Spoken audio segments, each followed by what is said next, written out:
Muito bem, estamos live para a edição número 16. Grande Diogo Simão. Está bom? Muito bem, Paulo Soares. 16 é um bom número, gosto muito do número 16. É um número com que me identifico, até porque é o dia em que eu faço anos. Tem que sim, senhora. Portanto, acho que sinto já aqui previamente uma edição Antes super... vai ser uma grande emissão 16. Sim, exatamente. Olha, a semana está a funcionar bem? Sim, uma semana um bocadinho diferente. Estamos neste formato. Não é? É um formato de moda em apneia, que deixamos tudo para quarta, quinta e sexta, em que esta segunda e terça pouco ou nada acontece. Mas pronto, mas é uma semana mais curta e acho que é bom, é sempre aqui revigorante conseguirmos ter estes 2 diazinhos para restabelecer energias, para quem pode, naturalmente. Para quem brincar pode, ao carnaval. As áreas.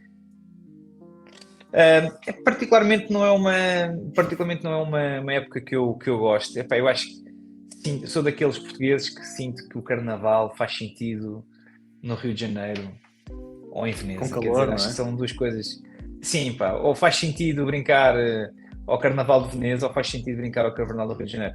Se alguém ligado à educação, o Carnaval é uma coisa muito associada às crianças, às escolas, não é? Portanto, deverias ter ali alguma afinidade com o tema, não?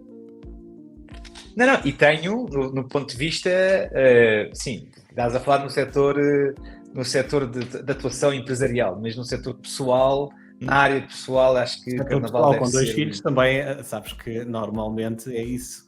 Ter filhos é algo que traz uma atratividade quase obrigatória para o Carnaval, não é? Tu tendo filhos sim, sem dúvida, pequenos, tens que... E vibram. Tens que vibrar de forma... Sim.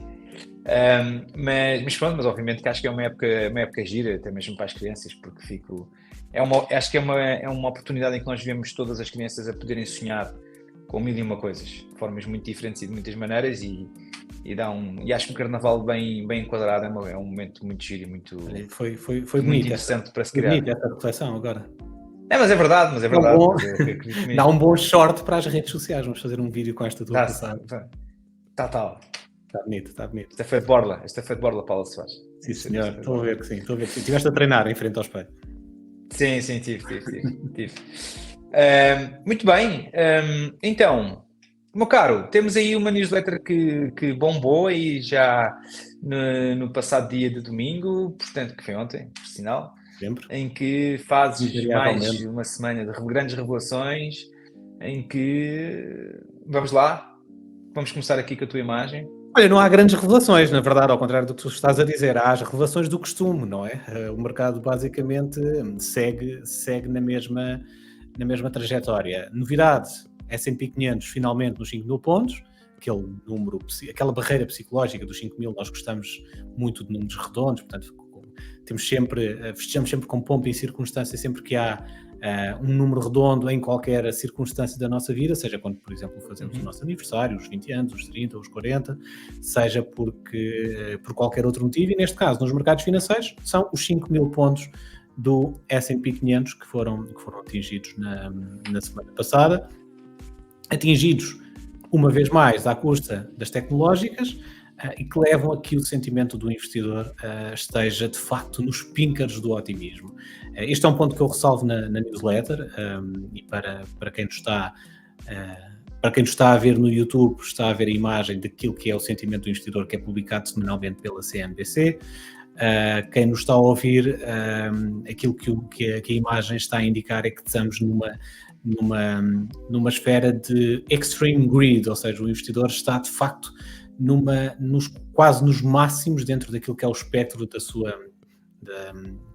sua psicologia, da forma como encara os mercados ou como se sente os mercados. Portanto, há de facto um positivismo muito forte, que normalmente, estes indicadores têm uma leitura contrária, normalmente significa que poderá estar em vias de haver alguma, diria, uma queda no mercado, uma correção, ou pelo menos um refriar dos ânimos daquilo que tem sido de facto já uma sequência bastante longa de boas semanas nos mercados financeiros, que vem desde finais de outubro do ano passado.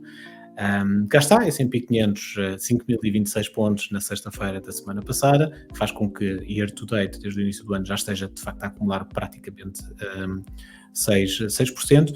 E um dado curioso que também estou a partilhar neste momento tem a ver com aquilo que são as projeções que a esmagadora maioria dos analistas fazem no início de cada ano para aquilo que será o S&P 500 no final do ano em que estamos a entrar. E para 2024, a esmagadora maioria dos analistas apontava como valor de final do ano do S&P 500 um valor que já está abaixo daquilo que o S&P 500 está no início de fevereiro, o que é inacreditável.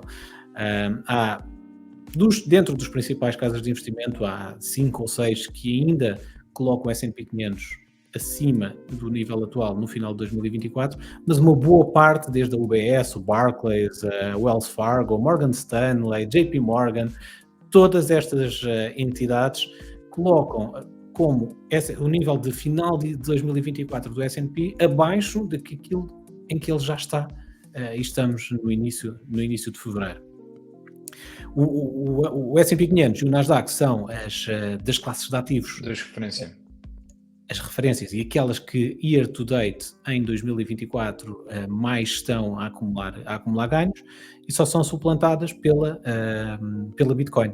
A Bitcoin tem esta característica de estar ou no melhor ou no pior. Ou é a melhor asset class ou é a pior. Em 2024 está a ser a melhor, em 2023 também já tinha sido por larga medida a melhor. A Bitcoin em 2023 subiu 155%.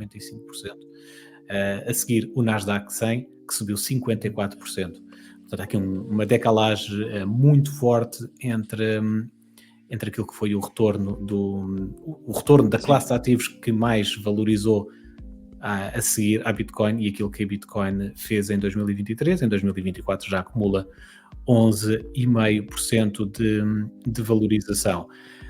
Eu ainda em relação ao Bitcoin gostaria só de interromper, só para fazer aqui um comentário de uma fonte que neste momento não sei indicar qual é que é, pronto, sujeito a confirmação, mas daquilo que pude ler, de facto o Bitcoin, os analistas, ou um dos muitos analistas que fazem isto, porque lá está, como tu dizes, o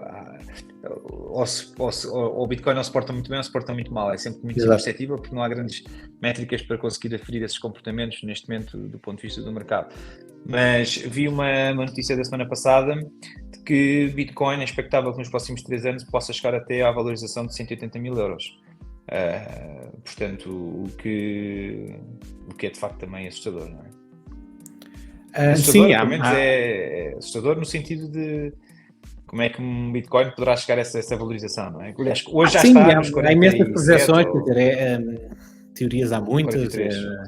Eu creio que a projeção mais exótica que vi foi da Cathie Wood, a CEO da ARK Investments, bastante mediática sobretudo nos anos a seguir ao Covid, com a performance absolutamente incrível dos ETFs que eram geridos pela ARK Investments, e ela aponta, salvo erro, como price target para a Bitcoin $500 mil. Uma Bitcoin, $500 mil. Aquela malta comprou a Bitcoin a tipo $5 ou $10. Olha, mas isto são valores tirados para o ar, quer dizer, quem é que a Bitcoin... Sim, mas quem é que diria que isto valia 50? Mas quem é que fazia?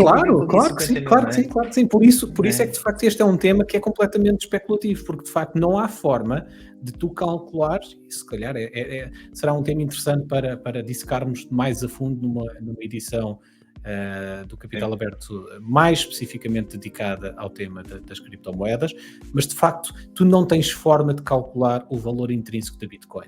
Tu valorizas a Bitcoin com base em duas coisas. Primeiro, uma expectativa futura que a Bitcoin venha a ser a reserva de valor, já falámos aqui algumas vezes sobre este tema, e também pelo facto da Bitcoin ter um universo finito. A Bitcoin tem de facto um número máximo de moedas que serão emitidas, e obviamente a escassez, como nós conhecemos bem, este tema da escassez nos mercados financeiros é bastante comum.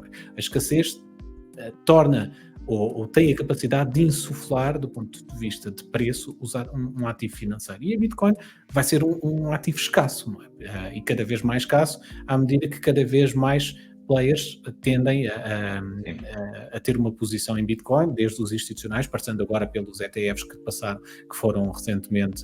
entraram recentemente em negociação. Portanto, há muito interesse.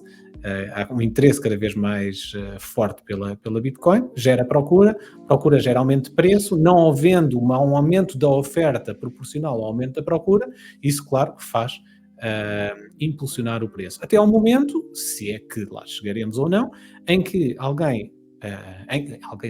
até o momento em que de facto o mercado olha para aquilo e constata que aquilo não tem valor nenhum e esvazia-se o balão e vai para zero. Não estou a dizer que é isto que vai acontecer, não estou sequer a dizer que é esta a minha opinião, estou a dizer que estes são os dois polos opostos que podem acontecer com o Bitcoin, esvaziar-se completamente e ir para zero, ou de facto tornar ainda mais exponencial a trajetória de valorização. Sim.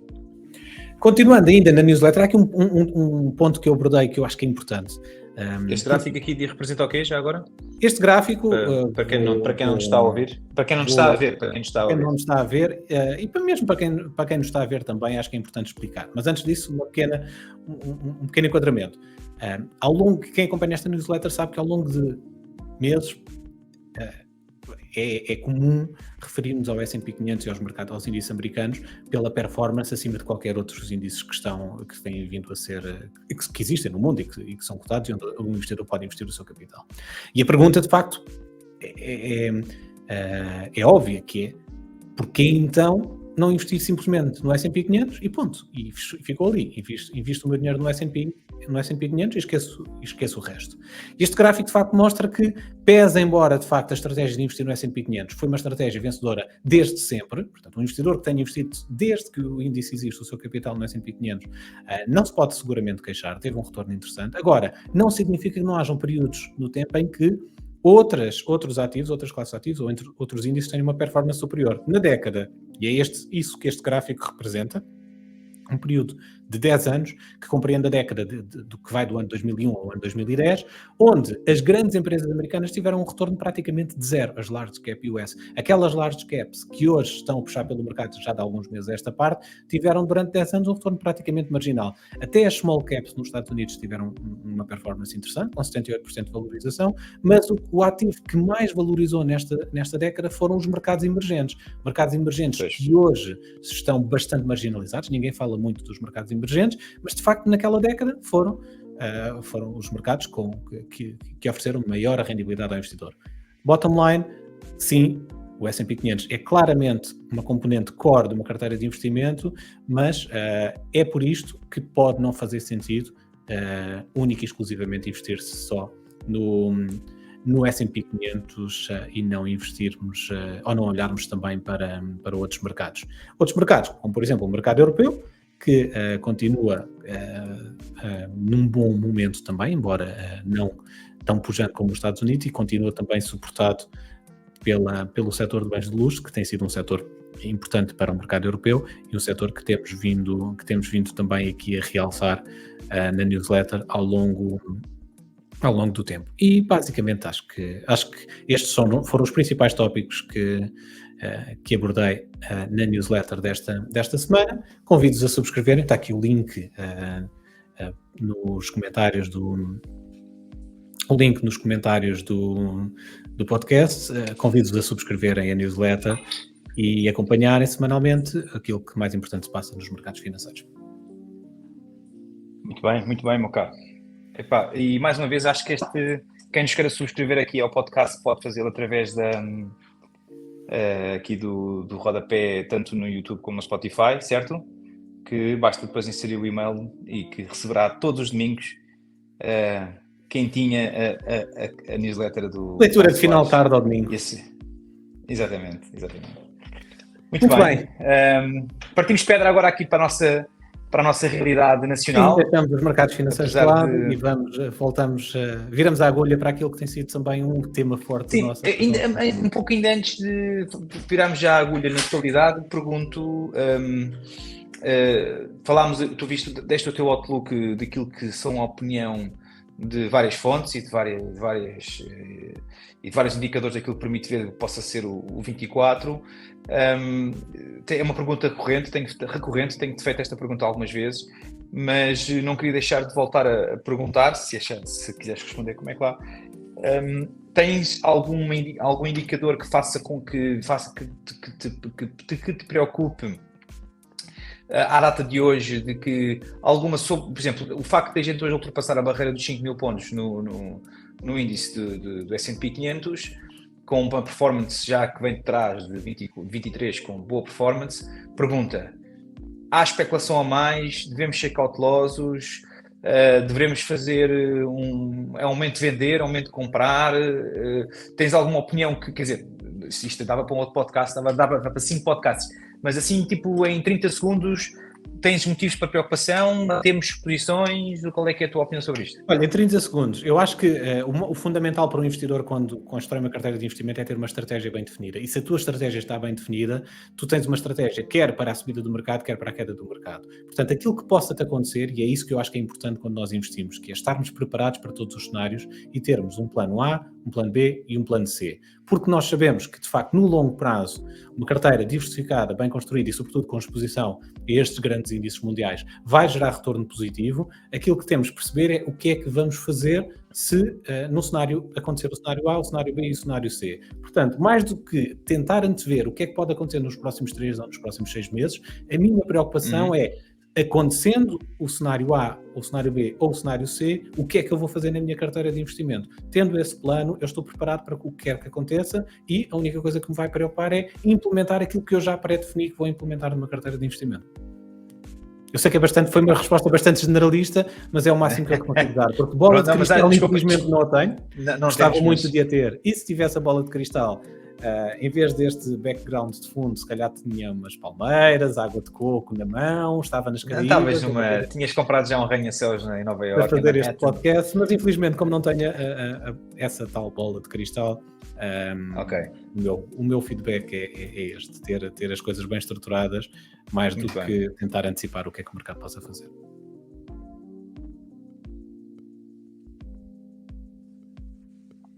Muito bem, virando a agulha para a nossa realidade. A página, interna. Sim, vamos então para... Exatamente, sim. Temos muito para... Não sei se me estás a ouvir bem. Estás a ouvir bem? Sim. Ok. Sim, portanto, o que é que eu gostaria de... Vamos tocar aqui a agulha para a política nacional, não é? Que acho que estamos perfeitamente no fórum certo para poder já aqui purgar aquilo que são as nossas emoções e sensações sobre aquilo que tem acontecido nas últimas 2 semanas. Sim, e para mim que estou fora, não é? Até acaba por ser bom ter esse insight de alguém que está no terreno a acompanhar os meandros da política. Não estou no terreno, mas sou um de muitos espectadores que está a assistir àquilo que está a acontecer neste circo que são estes debates que têm acontecido. Começo por... Vou dar aqui, como sabe, pronto, eu não faço disto de vida, portanto a minha opinião aqui é meramente a opinião de quem quer saber em quem vai votar no dia 10 de março. E portanto já é uma opinião até seguir. Ou melhor, não te quero perguntar isso diretamente aqui ao vivo, mas os debates que tens assistido têm-te ajudado a aproximar-te de uma resposta ou pelo contrário têm-te baralhado ainda mais? Não, bom, eu vou aqui fazer uma narrativa que muitos analistas têm dotado, começam logo por criticar o simples gesto de muitos dos partidos não terem ainda os programas eleitorais apresentados a montante do início destas jornadas dos debates que já estão a ocorrer. Uns dos partidos dizem que queriam mais tempo, outros queriam mais noção do ponto de vista, queriam fazer coisas com mais estrutura. Acho que todos os partidos tiveram mais do que tempo suficiente desde o momento em que se sabia que o governo ia cair, ainda antes de formalmente ele cair, portanto houve muito tempo para os partidos poderem fazer o trabalho de casa. Aí sim, acho que como nota final acredito que acho que os partidos tiveram mais do que tempo para fazer esse trabalho e não o fizeram convenientemente para informar os eleitores. E depois muitos analistas dizem, certo, giro, acho que nós que vivemos disto era importante sabermos o que é que os partidos assim o queriam, quais são as intenções dos partidos para caso ganhem as eleições. Mas a verdade, quem é que vai ler os programas, não é? Quem é que é o eleitor individual que vai ler o programa de cada partido ou dos possíveis partidos em que quer ir votar? Também são poucos Os olhinhos. eleitores talvez não, É muito mais... mas se calhar é importante que nos debates quem participa fundamental. nele esteja perfeitamente elucidado de qual é que é o programa político do seu opositor nesse debate. E na verdade não sabem, não é? Só sabem aquilo que se quis até agora deixar sair cá para fora. Mas a essência é mesmo essa, que é, para que é que existem os debates? É para debater as ideias. Mas se elas ainda não estão apresentadas, que ideias é que vão ter? Exato. E o Montenegro vinha ainda das ideias que ele tinha apresentado na altura ainda dos congressos do PSD e ainda na altura em que fazia oposição e que tinham não sei quantas iniciativas, certo, mas isso não é o teu programa para dia 10 de março. Isso são as ideias como partido, não são as ideias como locomotiva, não é? Como engrenagem para aquilo que possam ser as questões do dia 10 de março. Importantes, não é? Que são fraturantes e que são de facto possam ser diferenciadoras que sejam fatores e ideias que possam ter em consideração para as pessoas votarem, para que no dia 10 de março as pessoas tomem uma decisão consciente, não é? E concertada. Portanto, mas isto estava-te a dizer, eu, na minha opinião, como eleitor, eu vou-te dizer, acho que os debates têm sido... não sei se tu como outsider, não é? Não te tens apercebido. Há analistas que dizem que os debates têm sido uma fraca vergonha, na sua maioria, ou pouca vergonha no sentido de não terem sido muito construtivo, não é? E outros que dizem, não, os debates estão a ser muito importantes e estão a ser muito úteis para a opinião geral. Eu vou dar a minha opinião pessoal de quem vê isto de uma forma mais pessoal, não é? Não tanto de uma forma tão analítica e que preciso fazer aqui um colóquio ou um painel de 2 horas de antena para conseguir discutir as ideias. E eu sinto que as pessoas vão lá, os nossos líderes partidários vão lá discutir as ideias dos outros. E isto, seja quem for, acho que eles em vez de perderem o seu tempo de antena em discutirem realmente, independentemente da polémica da semana, eles deviam se focar com uma ordem de trabalhos daquilo que é o seu partido e daquilo que eles querem vender. E depois o debate começa quando, imagina, poderia haver um Luís Montenegro contra um Ventura, ou um Luís Montenegro contra uma Mortágua, e dizia, eu, como Montenegro, acho que o IRC das empresas deve baixar. E a outra vai dizer, sim senhora, mas vocês são os capitalistas e vocês são os maus da fita, blá blá blá, aquela... mas não é isso que está a acontecer, ou pelo menos na maioria das narrativas dos partidos, não é isso que está a acontecer. E portanto, mais uma vez, acho que estamos a lavar roupa suja, não estão a ser muito construtivas nessa perspectiva. E depois lá está, repara, e vou-te dizer como é que eu posso sustentar esta minha opinião. Que eu próprio também sou veículo disso, mas pessoalmente acho que isso não constrói nada, que é, e estou-me aqui a contradizer, mas a questão da avózinha da Mortágua. A avózinha da Mortágua não constrói nada para quem vai votar no dia 10 de março. Mas até lá escorreu muita tinta sobre se a Mortágua estava a mentir, se de facto a avó foi despejada ou não, e estamos todos aqui muito concentrados em perceber se a Mortágua mentiu ou não, sobre aquilo que a avózinha dela foi ou não, possa ter vivido na primeira pessoa relativamente àquela história da lei da Cristas. Da lei da Cristas, não achas que é importante, não achas que é importante escrutinar quando um político traz casos específicos da sua vida? Para já, coloca-se a questão de se isso é de facto legítimo ou não, ou se deve ou não acontecer que de facto os políticos tragam casos da sua vida pessoal ou do seu círculo pessoal para a cena mediática. Mas trazendo-os, não achas que é importante escrutinar a veracidade desses mesmos casos? Mas, Paulo, vamos perceber o que é que pode levar uma Mortágua a invocar a avózinha dela para um debate político. E é precisamente, e acho que isso também já foi dito em muitos painéis, que é basicamente, se ela dissesse, eu conheço muitos idosos que receberam a carta e ao invés de dizer que eu vivi na primeira pessoa, claro, tem um impacto muito, muito maior. Agora, quando tu trazes, mas se tu trazes de facto um caso teu para a praça pública, tens que estar preparado para esse escrutínio. E é normal que haja esse escrutínio, sobretudo a partir do momento em que há suspeitas que se calhar a história não foi bem assim, ou está mal contada, ou até... Não, claro, não. eu acho que o formato dos debates, eles no papel funcionam muito bem, que é, temos 30 minutos para debater e temos um painel, temos um rolemã de imensos debates entre os partidos, e acho que isso foi muito bem pensado, acho que é uma estrutura que funciona, acho que até muitos, na maioria deles, os jornalistas e os canais, têm feito muito bem o seu trabalho, tentar mediar este tempo de antena de combate entre os líderes partidários. Eu só continuo a achar, eu continuo com dúvidas, porque não consigo perceber, muitos deles não consigo perceber o programa eleitoral deles, porque há muitos deles não os tinham até há muito pouco tempo, e segundo, continuamos muito com uma luta desenfreada, ou neste caso estamos a cobiçar ainda muito aquilo que é o tempo de antena, ou daquilo que é o programa do André Ventura. E acho que isso é uma estratégia ainda muito errada, como te disse, já foi dito isto várias vezes neste canal, que acho que quanto mais se fala no Ventura, mais tempo de antena ele vai ter direito de falar dele. Se o André Ventura tivesse que pagar este trabalho de marketing que estão a fazer por ele de borla, salia uma fortuna inacreditável. E sendo que, e agora só a nota final, já que falo do André Ventura, vou já também dar a minha opinião sobre isso, daquilo que eu acho que é o Chega, que é o partido que neste momento indiscutivelmente é o partido que está no centro das atenções, porque os Açores é reflexo do poder, da ferramenta que o Chega pode vir a ser nestas eleições de 10 de março, porque ainda não se decidiu o futuro dos Açores, porque está tudo à espera do Chega. Eu continuo a achar que é a opinião de muita gente. Acho que o Chega está a fazer um percurso que está a ter um resultadão, mas que eu acho que do ponto de vista, acho que na corrida a longo prazo, na maratona deste processo, eu acho que ele vai sair muito mal visto. Eu acho que ele está a pensar a muito curto prazo e perceber como é que pode entrar com funções governativas, ou como é que pode entrar para os ministérios no próximo governo. E quando digo isto, mas não é o que todos estão a fazer?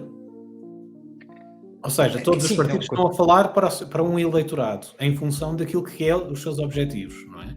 O Partido Socialista fala para o eleitorado dele, o PSD fala para o eleitorado dele, o Chega olha para as sondagens, vê valores de 20%, percebe onde é que estão estes 20% e fala para o eleitorado dele. E a Iniciativa Liberal a mesma coisa.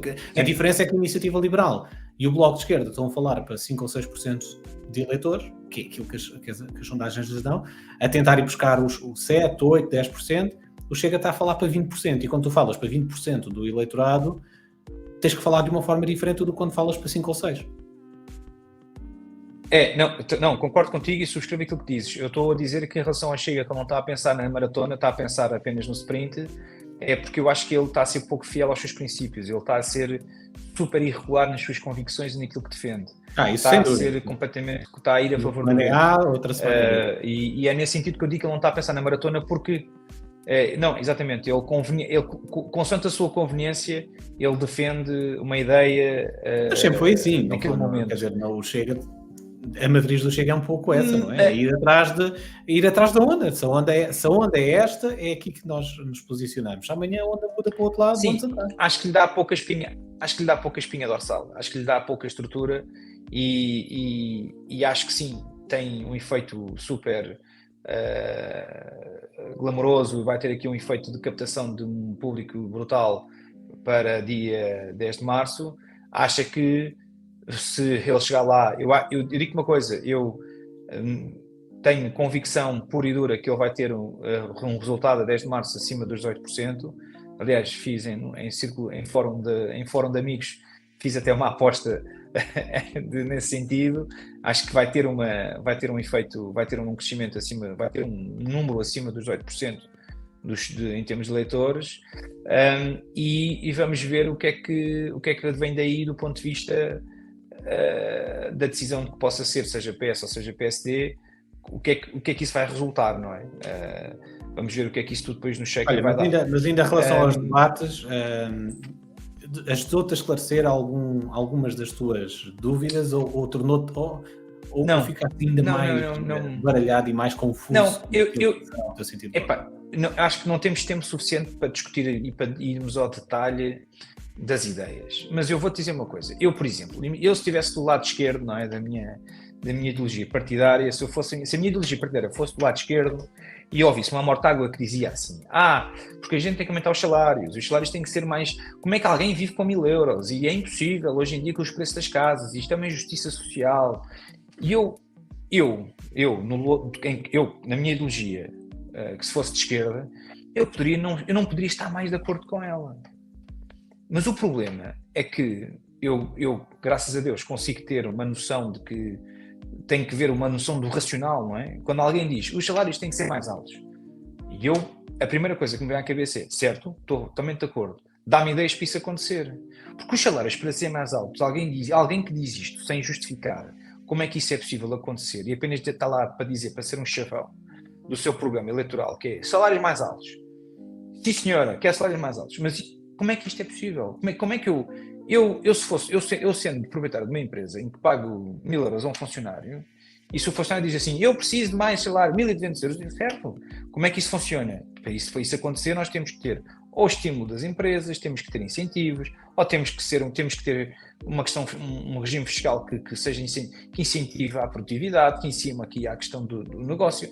Não é nestas coisas, não é hoje com aquilo que temos, em que temos, que agora chamam-se as taxas de taxinhas, em que temos as prestações, temos as tributações autónomas, temos toda uma majoração daquilo que são... Eu percebo isso, mas isso também não é o discurso dos outros partidos de direita também? Fazendo aqui um bocadinho de advogado do diabo? Não. A esquerda diz isso, mas a direita diz a mesma coisa, não é? Eu comecei por dizer... Quando eu falo da direita, falo da AD. A AD diz a mesma coisa. O único partido que eu teve, de facto, que tem uma ideia concreta, falta, obviamente, pode ser uma ideia discutível, pode ser inexecuível. Há muita gente que defende que não é execuível um corte de impostos da magnitude, por exemplo, que a Iniciativa Liberal propõe, mas há aqui uma ideia, ou seja, nós achamos que fazendo isto, que é um choque fiscal, um corte massivo de impostos, vamos conseguir aumentar rendimento, via do aumento do rendimento aumentamos o consumo, por via do aumento do consumo, aumentam-se também os impostos indiretos, portanto há uma receita fiscal maior e isto tudo ganha tração. As empresas, de facto, ganham também ali uma folga, porque há também um corte fiscal nas empresas que permitem investir para se tornarem mais produtivas e, por conseguir aumentar mais salários, and so on. Se é execuível um corte de impostos dessa magnitude ou não, ou se é completamente irreal, isso é outra história. Agora, a esmagadora maioria dos partidos, mesmo os de direita, não avançam com nenhuma medida concreta para que de facto seja execuível aumentar os salários, mas também defendem o aumento de salários. O Chega defende aumento de salários, a AD defende aumento de salários e também ainda não disse como. Sim, concordo contigo, mas como te disse, vamos começar com a ideologia, se a minha ideologia fosse da esquerda, agora vamos começar aqui um bocadinho com o pressuposto, com a ideologia da direita, que é, concordo contigo, mas todas as conversas que advêm no seguimento dos aumentos dos salários e por aí adiante, têm sempre um apêndice grande, que é que, para que isso aconteça, é necessário que exista estímulo para que as empresas possam ter mais competitividade, que possam ter mais penetração do ponto de vista daquilo que são os mercados, seja do que for em Portugal, seja para fora, seja para irmos para o exterior, seja o que for. Portanto, eu diria, de forma muito resumida, que a ideia da direita consegue ter esse discurso, mas com um suporte de que percebe que é importante que exista capital privado para que as empresas possam, para que a nossa sociedade possa ter um crescimento contínuo e sustentado. E diria o seguinte ainda, só para terminar este raciocínio do ponto de vista daquilo que estamos a debater, na maioria da linha do ponto de vista destes debates e daquilo que eu acho que deveria acontecer do ponto de vista futuro, para quem vai ganhar o governo, para quem vai para o governo a partir do 10 de março, que é, nós temos que olhar, nós temos um passado, não é? A Europa tem um passado e vamos olhar para os últimos 50 anos e percebemos que as ideologias e as ideias que existiam na época do 25 de Abril eram umas, que essas, se fôssemos aplicá-las, não iriam nunca funcionar, porque a vida mudou e o mundo mudou. Mas nós não podemos ignorar aquilo que é o que está acontecendo na Europa. E nomeadamente em países que vinham de ditaduras e de governos extremamente de esquerda, nomeadamente como é o caso das Polónias, como é o caso das Roménias, como é o caso das Eslovénias, e percebemos o que é que aconteceu, para perceber países esses que viviam de ditaduras e viviam de países que tinham uma dependência brutal daquilo que era o Estado, e que neste momento estão a ser convertidos para países com sinais de grande economia aberta e que estão de facto a ter resultados a olhos vistos. Eu já tive várias discussões isto com muita gente, e que, por exemplo, o caso da Roménia, o facto do país estar com bons indicadores e com bons índices de crescimento não significa que isso vá se traduzir na qualidade de vida direta de quem lá vive. Não, isso é preciso, já falámos disto também aqui, que é preciso, demora muito tempo para que isto chegue. É preciso mudar gerações, porque não se faz de um dia para o outro.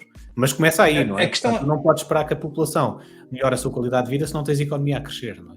Bottom line, há de chegar, de facto, à economia real. Onde é que eu quero chegar? Vou terminar isto porque sei que isto é extremamente debatível e discutível, mas nós hoje o que é que estamos a fazer? Estamos há 15 anos, desde o Sócrates, estamos aqui a fazer grandes romances e grandes números de engenharia financeira para o nosso país estar bem, mas aí eu tenho que concordar com o Montenegro que ele é feliz numa frase, apenas e só, que é, ele é capaz de dizer que o país de facto está melhor porque agora temos a dívida abaixo, é a primeira vez que temos a dívida abaixo dos 100%, portanto, que é um indicador extremamente positivo, mas e onde é que a gente está? Onde é que não... o que é que isso tem representado? Sim, o país está melhor no Excel, mas depois no dia-a-dia, nas instituições, nos organismos, vê-se que de facto não está, e todos nós sabemos, não é? E não estamos bem, nós estamos a cortar naquilo que é o essencial, porque isto é... Toda a gente sabe, exceto o Pedro Nuno Santos, quando pergunta o que é que não funciona, não é? Claro, obviamente. É o único, portanto, é a única pessoa neste país que não sabe o que é que não funciona em Portugal. Não, e foi cúmplice disto, não é? E é claramente cúmplice. Ele neste momento fala como se não tivesse lá estado. Ele continua a dizer o que é que está mal, do estilo de está tudo muito bem. Agora, se lhe der uma apendicite, eu pergunto se lhe der uma apendicite. Se lhe der uma apendicite, ele vai à CUF, não é? Mas se lhe der uma apendicite em Cuba do Alentejo, não é? Lá, foi lá passar férias. Eu gostava muito de lhe perguntar, agora assim, sim senhor, Sr. Pedro Santos, e agora, o que é que vamos fazer, não é? Diga-me, explique-me lá, em 2024 deu-lhe uma apendicite no meio do Cuba do Alentejo. E agora? O que é que você vai fazer? E atenção, eu não estou a ser perceptível em relação ao Cuba do Alentejo, eu estou a perceber no centro do Alentejo, em Portugal, onde é que o menino vai? Epá, pronto, urgências fechadas e por aí adiante. Portanto, eu tenho esta opinião, posso estar errado, acho que estou baralhado ainda daquilo para onde é que não me sinto mais informado em comparação com 15 dias atrás. Pronto, muito bem, vamos esperar que na próxima semana as ideias estejam um pouco mais claras. Entretanto, há mais uma semana de debates, mais tempo para digerir toda... E sobretudo, finalmente temos os programas políticos apresentados, sobretudo os das duas principais forças políticas, aquelas que mais provavelmente irão formar governo. Portanto, podemos finalmente olhar em concreto para o que é que cada uma delas propõe e tirar as nossas conclusões. De resto, o que é que te irritou esta semana? Então, a irritação da semana. Então, olha, pronto, nós somos pródigos na questão da... Eu não vou chamar de fake news, porque eu não quero ser aqui, não quero ter uma colagem aqui ao Trump, mas eu continuo a ter aqui algum preconceito na forma leviana como às vezes a gente gera, como às vezes os nossos mídias gerem os assuntos. Eu não estou a defender ninguém, não estou mesmo, vou invocar uma notícia e a sua contranotícia, que é o que está acontecendo na Madeira é assustador e, portanto, do ponto de vista, que era como já se dizia, já vem tarde, não é? Portanto, isto já devia ter acontecido há mais tempo. Mas aquilo que aconteceu, que foi descoberta, aquela pedra preciosa no gabinete gabinete ou na casa, não sei me recordo já em que sítio é que foi encontrado dentro de um papel vegetal o diamante lá do senhor da Câmara do Funchal. E depois rapidamente veio uma notícia em que alguém disse que a Casa da Moeda terá feito uma valorização à pedra e de 50 mil euros que era o que valia a pedra. E portanto isto rapidamente faz uma inundação de notícias, quer dizer... e passado 48 horas veio a Casa da Moeda dizer que não, primeiro não fizemos qualquer tipo de avaliação. Segundo, essa não é a nossa praia. 3, nós trabalhamos materiais preciosos e não trabalhamos essa área de avaliação das pedras preciosas e por aí adiante. Epá, eu continuo a achar que é um bocadinho, isto é uma comparação daquilo que aconteceu ao Rui Rio e tantos outros, não é? Que é nós começarmos a fazer a nossa justiça em praça pública. E de facto é triste porque as pessoas neste momento vão só se lembrar da pedra preciosa, do diamante, do homem, que até pode valer se calhar 100 mil euros, até pode valer 1 milhão de euros, que é pouco provável, mas a verdade é que isto deixa muito a desejar do ponto de vista daquilo que a gente deve realmente ler e acreditar, porque refazer a reputação, caso os senhores milagrosamente de facto fiquem inocentes, porque até lá temos a presunção da inocência,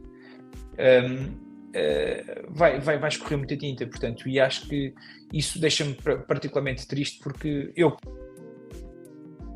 e afins, eu não fiquei a saber mais, nem fiquei com a melhor ou menor opinião do senhor se ele de facto tinha lá uma pedra preciosa ou qualquer que tinha relógios de luxo que podem ser realmente sinais exteriores de riqueza, mas vamos primeiro apurar os factos, não é? Esta é a minha opinião. Muito bem. Fica a tua irritação / indignação semanal. Fica. Olha, e da tua parte? Diz? E da tua parte? Olha, do meu lado, muito irritação. rapidamente, não podia deixar de passar em claro. Há uma pessoa que me tira frequentemente do sério sempre que falo em público, que é a Mariana Mortágua.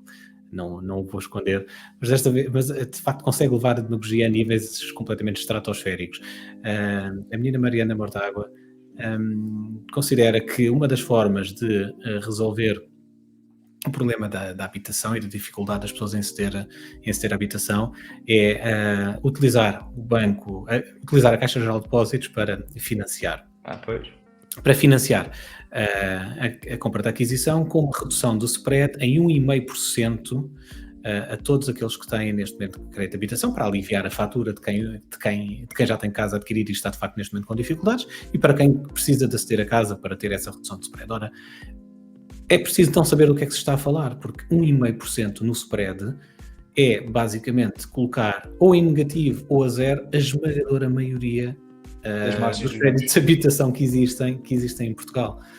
Porque aquilo que a Mariana, a mensagem que a Mariana tenta passar, e ela sabe isto, portanto é demagogia, e isso é que me irrita, porque se fosse desconhecimento eu ainda desculpava. Ela é informada na matéria de economia. Quem sabe, de facto, sobre isso. Que é pegar, todos nós sabemos que as taxas de juros estão elevadas, mas as taxas de juros estão elevadas, mas não é por causa do banco A, B ou C. Aquilo que é o spread, que é aquilo que o banco domina, aquilo que o banco pode ou não mexer ou negociar com o cliente, que é o spread, que é a margem de lucro que o banco ganha. Portanto, não é por as taxas, por as Euribor subir, e o banco não ganha nem mais um cêntimo com o crédito de habitação de todos nós. O banco ganha aquilo que contratou em termos de spread com o cliente, é a sua margem de lucro, e que na esmagadora maioria dos casos já é abaixo de 1,5%. Claro que depois, mesmo que seja 1%, colocamos uma Euribor a 4%, o cliente final paga 5% de juros, o que é bastante, é uma fatura pesada no seu crédito de habitação. Mas, na verdade, aquilo que é lucro do banco é o spread, os 1, 1.1, 1.2, 0.8, 0.9. Ora, reduzir 1,5% é, na verdade, estar a dizer o banco vai pagar, não, em vez de ter a sua margem de lucro, o banco vai pagar aos devedores para ter crédito. Ora, isto é uma distorção, ninguém paga para emprestar. Tu, quando emprestas alguma coisa, recebes alguma coisa em troca. Claro. Se tens que pagar para emprestar, deixas de emprestar. Portanto, o que vai acontecer é que os bancos, pura e simplesmente, deixam de emprestar crédito de habitação. E, portanto, é transformar um problema, que já existe um problema ainda maior, que é, de repente, ninguém empresta porque se são obrigados a pagar para emprestar, então é preferível não emprestar. Qual é o banco que vai emprestar dinheiro para financiar um crédito de habitação a um cliente, se ainda tem que pagar para financiar o cliente? É completamente idiota, é demagógico, porque a Mariana sabe que isto não funciona assim, e, portanto, por isso, irrita-me solenemente quando as pessoas mentem e utilizam argumentos que são falsos, com o conhecimento de que são falsos, só para terem, para capitalizarem politicamente. Exatamente. Muito bem. É a política no seu melhor. Obrigadíssimo. Estamos aqui, hoje fizemos aqui uma sprint aqui da nossa edição. Não, está ótimo. Cumprimos o nosso timing, 45 minutos, está perfeito. Nosso objetivo, é isso mesmo. Vamos embora. Um grande abraço e boa semana para todos. Obrigado, Diogo, por uma vez mais pela tua companhia. Obrigado a para todos que nos estão a ouvir. Um abraço a todos. Boa para quem nos ouve, semana e cá exatamente. nos vemos novamente daqui a uma semana. Obrigadíssimo, Paulo. Obrigado.